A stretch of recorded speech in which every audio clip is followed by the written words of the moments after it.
ओम एकदंताय विद्महे वक्रतुंडाय धीमहि तन्नो दंति प्रचोदयात। नमो नमः। તમારા બધાનું સ્વાગત કરું છું આધ્યાત્મિક મહાશક્તિમાં। ભગવાન શ્રી ગણેશની આરાધનામાં સૌથી શ્રેયસ્કર કોઈ સ્તોત્ર હોય તો એ અથર્વવેદના અંદર આવેલું ગણેશ અથર્વ શીર્ષ સ્તોત્ર છે।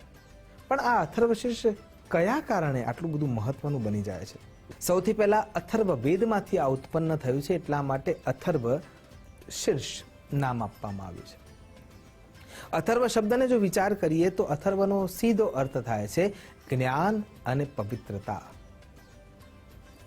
જે વેદમાં જ્ઞાન અને પવિત્રતા બંનેનો સુબક સમન્વય છે અને એમાંય શીર્ષ જે શિરસ્થ ભાગમાં છે, શિખરસ્થ ભાગમાં છે, શ્રેયસ્કર ભાગમાં છે, યથોચ્ચ ભાગમાં છે, એવું આ સ્તોત્ર એટલે અથર્વ શીર્ષ સ્તોત્ર।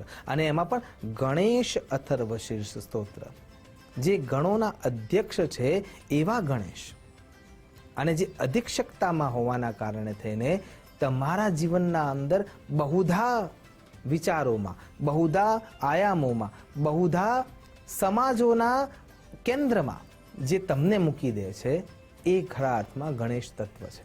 અને એટલા માટે ગણપતિ અથર્વ શીર્ષ બહુ જ મહત્વનું બની જાય છે। ઓમ નમસ્તે ગણપતયે ત્વમેવ કેવલમ। આ દુનિયામાં જેટલું પણ થઈ રહ્યું છે એ તમે આદિ ભગવાન હોવાના કારણે થઈને તમારા થકી જ થઈ રહ્યું છે। એટલે ત્વમેવ કેવલમ કરતાસી, હરતાસી, ધરતાસી। તમે જ આને ધારણ કરનારા છો, પોષણ કરનારા છો, સ્થિતિને લય કરવાવાળા છો। અને એટલા માટે અથર્વ શીર્ષ મહત્વનું એટલા માટે થઈ જાય છે કેમ કે એમાં જે વર્ણન છે એ વર્ણન તમારા શરીરની ઉર્જાને ઉન્નતતા આપવાવાળું અને આ શરીરના ધર્મને છોડાવીને મુમુક્ષા સુધી લઈ જવાવાળું અને મુમુક્ષાના માર્ગથી મોક્ષ સુધી લઈ જવાવાળું પરમ તત્વ એમાં છુપાયેલું છે। એટલા માટે અથર્વ શીર્ષ ખૂબ જ મહત્વનું બની જાય છે। સૌથી પહેલો વિચાર કરીએ તો સાર ગર્ભિતતા એ અથર્વ શીર્ષનું સૌથી પહેલું લક્ષણ છે। કેવી રીતે સાર ગર્ભિતતા? તો સૌથી પહેલા મંત્રના આધારે જોવા જઈએ તો ત્વમેવ પ્રત્યક્ષમ તત્વમસી। જે શિવત્વ છે, જે બ્રહ્મત્વ છે, જે ગણેશ તત્વ છે, જે વૈશ્વત તત્વ છે, જે વિષ્ણુ તત્વ છે, જે બ્રહ્મ તત્વ છે, જે પૃથ્વી તત્વ છે, જે આ ત્વ શબ્દ લાગે છે કે તત્વ શબ્દ લાગે છે, એનો પણ સાર જે આપનાર છે એ ગણેશ તત્વ છે। અને એટલા માટે ત્વમેવ પ્રત્યક્ષમ તત્વમસી। જીવ જગત અને પરમાત્મા અથવા આત્મા એનો એક દાખલો ખાલી આમાંથી મળી જાય છે। બીલાનું જે ફળ છે એ ફળને જ્યારે તમે બીલું તરીકે તમે ઓળખો છો, એને તમે જ્યારે હાથમાં લો છો તો ઉપરનો જે ભાગ છે એ કવચ છે, એના અંદર ગુલ્મ છે જે રેસાયુક્ત ભાગ છે અને એના અંદર બીજ છે।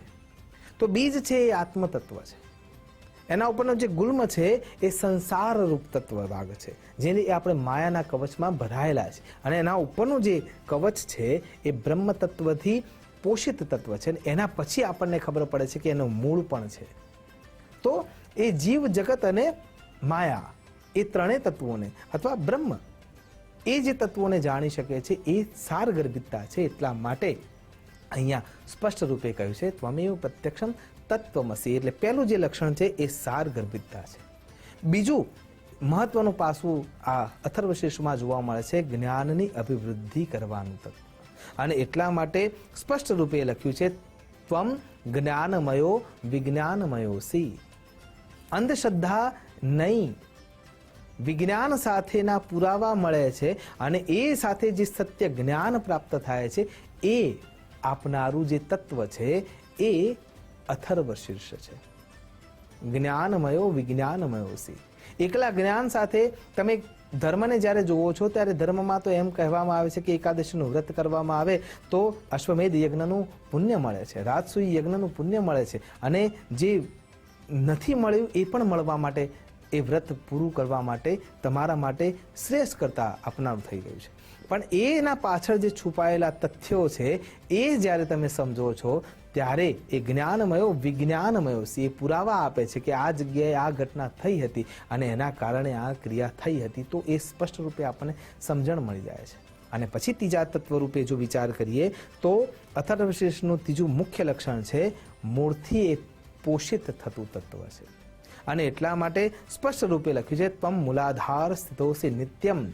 શરીરના અંદર જે 114 પ્રકારના ચક્રો છે એમાંથી મુખ્ય 7 ચક્રો છે. એમાં સૌથી મુખ્ય કેન્દ્ર જે લાલ રંગનું પાંખડીઓથી યુક્ત છે એના અંદર ગણપતિ દેવનો વાસ માનવામાં આવે છે. એટલા માટે એ આદિદેવ છે. પમ મૂલાધાર સ્થિતોસી નિત્યમ. અને મૂલાધારથી જ પછી આગળ સ્વાદિષ્ટાન, અનાહત, મણિપુર, વિશુદ્ધ, બ્રહ્મરંધ્રના વચ્ચેનો આજ્ઞાચક્ર, ત્યાં સુધી એ ભેદન થયા પછી તમે સહસ્રદાલ ચક્ર સુધી પહોંચી શકો છો. અને એટલા માટે મૂળના અંદર ગણેશજીનું તત્વ સ્થાપિત થયું છે. અને આમ પણ ગણેશજીની પહેલી પૂજાનું કારણ આ જ છે, કેમ કે એ જ મૂળને પોષિત કરવાનું કામ કરે છે. અને જ્યાં સુધી વિશાળ વટવૃક્ષ થયું છે પણ એનો નાશ કરવો છે તો મૂળને ખાલી કાપી નાખવામાં આવે અથવા ખુલ્લું કરી દેવામાં આવે તો પણ નાશ પામી જશે. અને એટલા માટે મૂળના અંદર કોઈ તત્વ છુપાઈને રાખ્યું છે તો એ ગણેશ તત્વ છે. અને ત્યારબાદ એના અંદર ચોથું જે મુખ્ય તત્વ આપણને જોવા મળે છે એ સર્વ વ્યક્તિઓ જે શ્રેયસ્કર છે એમને વંદિત કર્યું છે, પૂજિત કર્યું છે અને ગાયું છે. યોગીનો ધ્યાયંતી નિત્યમ. જે તમામ પ્રકારના દિવ્ય પુરુષો થયા, સજ્જન પુરુષો થયા, શ્રેયસ્કર પુરુષો થયા, એ બધાએ આ જ આશરો લીધો છે. યોગીનો ધ્યાયંતી નિત્યમ. તમામ પ્રકારના યોગીઓ, દિવ્ય પુરુષો આ તત્વને જાણવા માટે સતત ક્રિયાન્વિત છે, કર્મનિષ્ઠ છે. અને એટલા માટે ઋષિ, મુનિ આ બધાના અર્થ અને માયના અલગ થઈ જાય છે. કેમ કે જે પ્રેક્ટિકલ નોલેજ લે છે અને જે ધર્મનું નોલેજ લે છે, કોઈ પ્રયોગ કરે છે અને કોઈ તપ કરે છે. અને તપ થકી અથવા પ્રયોગ થકી જે નિષ્કર્ષ નીકળે છે અને સત્ય જણાય છે, પણ આપણે વિવેક બુદ્ધિ વિના જ્યારે એ જાણવા જઈએ છીએ ત્યારે આપણે પાછા પડીએ છીએ. ગુવડને પૂછવામાં આવે કે સૂર્યનારાયણને જોયા છે? તો એમ જ કહેવાનું છે કે 1000 પેઢીઓ અમારી ગઈ પણ કોઈએ આવી વાત કરી નથી. તમે અમને શું મૂર્ખ બનાવી રહ્યા છો? અને સાચા અર્થમાં સૂર્યનારાયણ નથી. આંખો બંધ કરવાથી રાત્રિ થઈ જતી નથી. એ જ વિચાર અહીંયા યોગીનો ધ્યાનથી નિત્યમ એટલે સારગર્ભિતતાને જાણ્યા પછી સર્વવંદિતતા સુધી પહોંચવામાં આવે છે. અને એટલા માટે જે અવિવેક છે એ દૂર કરીને સવિવેકી બનાવે છે એ અથર્વશીર્ષ છે. અને એટલા માટે ગણેશજીની આરાધના અથર્વશીર્ષના માધ્યમથી કરવામાં આવે તો જીવન ઉત્તમતાને પ્રાપ્ત થાય છે. આપ સૌનું જીવન ભગવાન શ્રી ગણેશની અનુકંપા પ્રાપ્ત કરી શકે, ગણેશ તત્વ સૌના જીવનમાં વ્યાપ્ત થાય અને એ જ તત્વ દ્વારા ગણનાયક સુધી આપણે પહોંચી શકીએ. એ જ અભ્યર્થના સાથે નમસ્કાર. અસ્તુ સદા શિવોહમ. નમો નમઃ.